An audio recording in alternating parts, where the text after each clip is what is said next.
سورہ فاتحہ آیت نمبر 6۔ اہدنا الصراط المستقیم، اے اللہ ہمیں سیدھے راستے کی ہدایت دے۔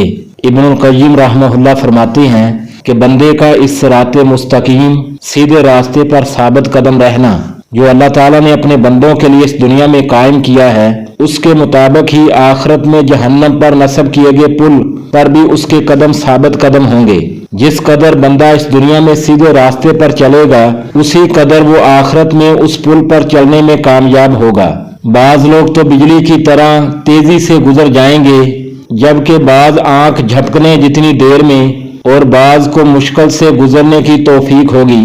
لہذا ہر بندے کو چاہیے کہ وہ اپنے عمل کا جائزہ لے کہ وہ اس دنیا میں سیدھے راستے پر کس طرح چل رہا ہے، کیونکہ آخرت میں اس کا گزر اسی کے مطابق ہوگا، جیسا عمل ویسا ہی بدلہ، بالکل برابر اور منصفانہ۔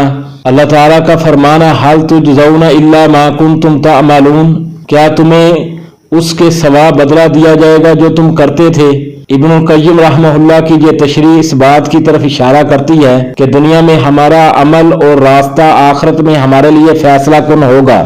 جو لوگ دنیا میں اللہ تعالیٰ کے بتائے ہوئے راستے پر چلیں گے، وہ آخرت میں بھی آسانی سے جہنم کے پل کو پار کر جائیں گے۔ لہذا ہمیں اپنے اعمال پر غور کرنا چاہیے اور ہمیشہ صراط مستقیم پر چلنے کی کوشش کرنی چاہیے۔